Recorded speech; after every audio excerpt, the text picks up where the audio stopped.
केंद्रीय स्वास्थ्य मंत्रालय ने कहा कि देश में 5 दिनों में दूसरी बार शनिवार को कोविड-19 रोधी टीकों 1 करोड़ से अधिक खुराक दी गई है और अब तक कुल 65 करोड़ से अधिक खुराक दी जा चुकी है। कोविन पोर्टल के आंकड़ों के मुताबिक मंगलवार को टीके की 1.28 करोड़ खुराक दी गई है। केंद्रीय स्वास्थ्य मंत्री मनसुख मांडविया ने बताया कि शाम 6 बजे तक एक दिन में सर्वाधिक 1.09 करोड़ खुराक लगने का रिकॉर्ड हासिल किया। उन्होंने 5 दिनों के अंदर दूसरी बार 1 करोड़ से अधिक खुराक लगाए जाने की इस उपलब्धि के लिए पूरे देश की प्रशंसा की।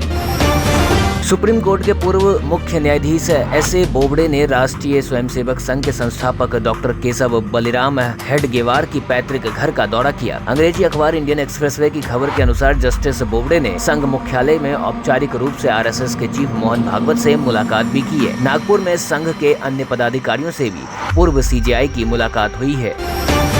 एक तरफ लोगों के बीच कभी भी मौत आने का डर तो दूसरी तरफ तालिबानियों के बीच जश्न। दोनों परिस्थितियां अलग हैं, लेकिन दोनों का कारण एक ही है। जो बाइडेन ने अफगानिस्तान से 20 साल के युद्ध के बाद अपनी पूरी सेना वापस बुला लिया। अमेरिकी सैनिकों के देश छोड़ते ही अफगानिस्तान की एक खौफनाक तस्वीर दुनिया ने देखी है। अब अफगानिस्तान पूरी तरह से तालिबानियों के चंगुल में है। तालिबानियों से डरे सहमे लोगों की 20 साल बाद सुबह ऐसी हुई है जब उनकी सहायता के लिए देश में कोई भी विदेशी सैनिक नहीं है।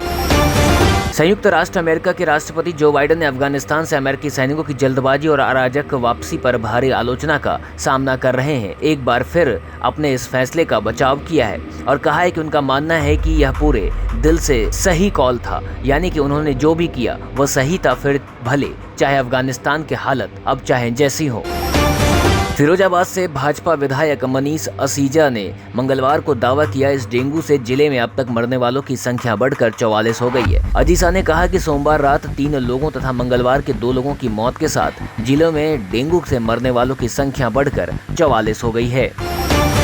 अफगानिस्तान पर संयुक्त राष्ट्र सुरक्षा परिषद के प्रस्ताव में युद्धग्रस्त देश पर तालिबान के कब्जे के बाद उससे जुड़ी भारत की प्रमुख चिंताओं को शामिल किया गया है। इस मामले की जानकारी रखने वाले व्यक्तियों ने मंगलवार को यह बताया। ऊपर उद्धृत लोगों ने बताया कि यूएनएससी प्रस्ताव 2593 इस समय अफगानिस्तान से संबंधित भारत की प्रमुख चिंताओं को संबोधित करता है। उन्होंने कहा कि भारत ने इसे पारित किया जाना सुनिश्चित करने में सक्रिय भूमिका निभाई। अफगानिस्तान से अमेरिका और नाटो सैनिकों की वापसी पूरी तरह से हो गई है और इस तरह से 19 साल 10 महीने और 25 दिन बाद यानी करीब 20 साल बाद एक बार फिर अफगानिस्तान पर तालिबान का पूरी तरह कब्जा हो गया है। अमेरिकी सैनिकों की वापसी के बाद तालिबान खेमे में जश्न का माहौल है। आज करीब 20 साल बाद बगैर किसी विदेशी ताकतों की मौजूदगी में अफगानिस्तान की सुबह हुई। इस बीच तालिबान ने पाकिस्तान की नापाक उम्मीदों को बड़ा झटका दिया और स्पष्ट किया है कि वह कश्मीर में दखल नहीं देगा। फेसबुक के स्वामित्व वाले व्हाट्सएप ने अब नए आईटी नियम न्यू आईटी रूल का अनुपालन शुरू कर दिया है। कंपनी ने पिछले महीने अपनी पहली मासिक सुरक्षा रिपोर्ट प्रकाशित की थी। इस रिपोर्ट में व्हाट्सएप ने खुलासा किया कि उसने 15 मई से 15 जून के बीच भारत में कम से कम 2 मिलियन अकाउंट को बैन किया है। अब दूसरी रिपोर्ट आई है जिसके अनुसार व्हाट्सएप ने 45 दिनों के भीतर भारत में 30 लाख से अधिक खातों पर प्रतिबंध लगा दिया है। व्हाट्सएप ने भारत में 16 जून से 31 जुलाई तक केवल 46 दिनों के भीतर 3,27,000 खातों को बैन कर दिया है।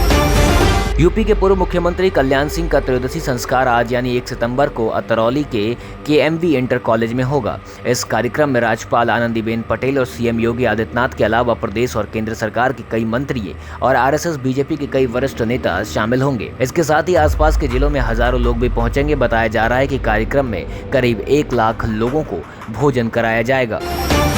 बिहार में 24 सितंबर से 12 दिसंबर के बीच 11 चरणों में पंचायत चुनाव होंगे। पंचायत चुनाव की घोषणा के साथ ही राज्य के ग्रामीण इलाकों में आदर्श आचार संहिता लागू हो गई। पहले चरण का मतदान 24 सितंबर को, दूसरे चरण का 29 सितंबर को, तीसरे चरण का 8 सितंबर को, चौथे चरण 20 अक्टूबर को, पांचवें चरण का 24 अक्टूबर, छठे चरण का 3 नवंबर और सातवें चरण का 15 नवंबर को, आठवें चरण का 24 नवंबर को, नौवें चरण का 29 नवंबर और 10वें चरण का 8 दिसंबर और 11वें चरण 12 दिसंबर को मतदान होगा। हर चरण के बाद वहां मतगणना हो जाएगी।